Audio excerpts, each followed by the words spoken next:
Hello, I am here to greenlight our day. I have been reading this book, yet another book, I know, called The Velveteen Principles. And it is by Toni Raiten. And yes, it is based on the book, The Velveteen Rabbit. If you remember that book, it was originally written in the 1920s, but it has survived down into this day.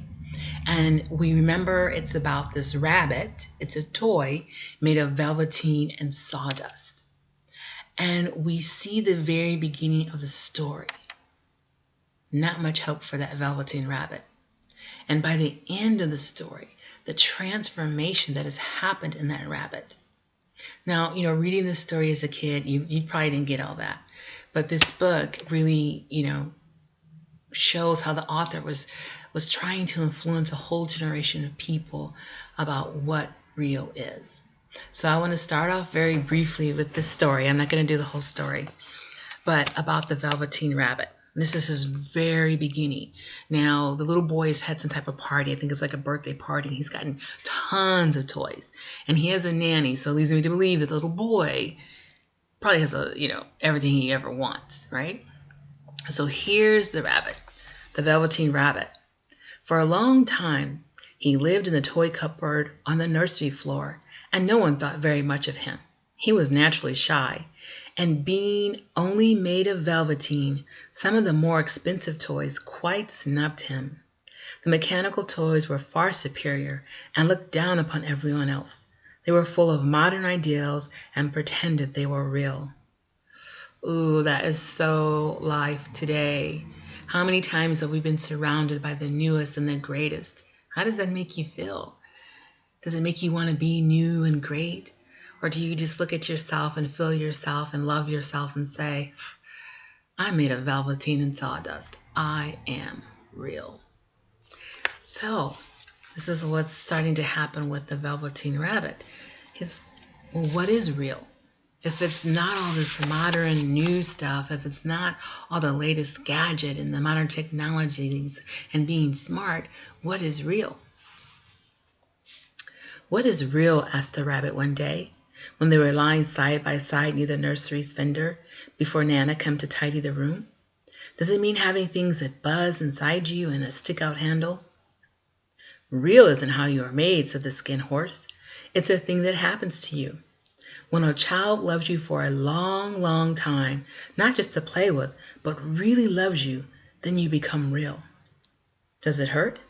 Sometimes, said the skin horse, for he was always truthful. When you are real, you don't mind being hurt.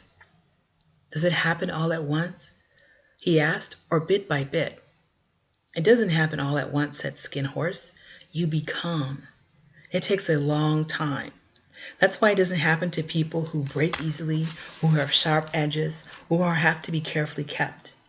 Generally, by the time you are real, most of your hair has been loved off, and your eyes drop, and you get loose in the joints and very shabby. But those things don't matter at all, because once you are real, you can't be ugly, except to people who don't understand. Okay, so this is written in the 1920s and a toy story. I gotta read more kid books. So it talks about real is becoming. How do you become real?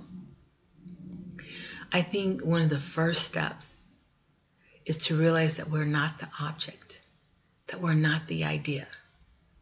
And by object, I mean what we attach ourselves to.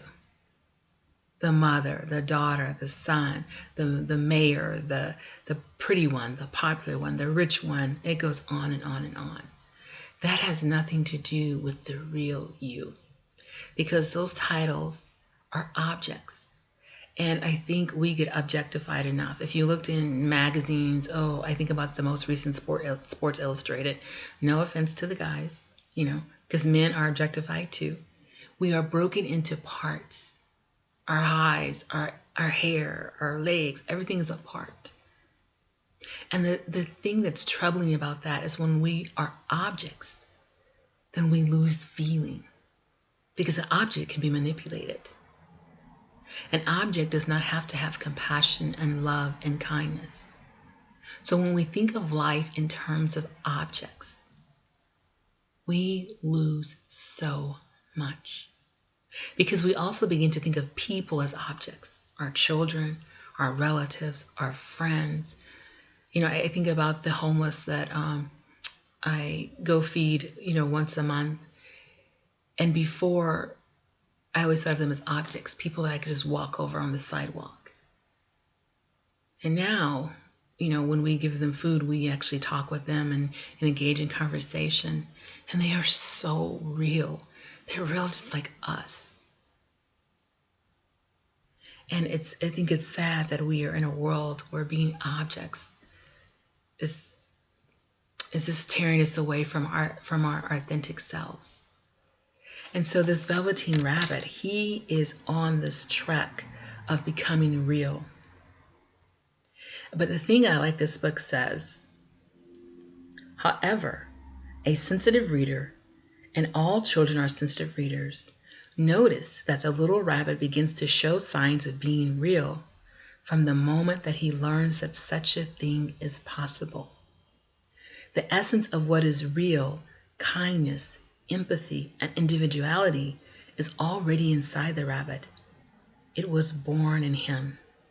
But the pressure of living among toys who value only mechanical perfection and the most modern ideas, the way people price technology and follow momentary fads, has made him insecure. It would take some time for him to feel secure and completely comfortable just being himself. But the process was helped by the love he received as he allowed himself to be ever more honest about who he really was on the inside. And I think the same thing applies to us. We become real when we engage in the process of finding ourselves. And so that was the first principle. The second principle, I haven't gotten to. And it tells us that becoming real is a process. So as I read the book, I will share more with you. But I hope this greenlights your day. And I hope you realize that this real, this authentic you is far more valuable than any object or idea will ever be.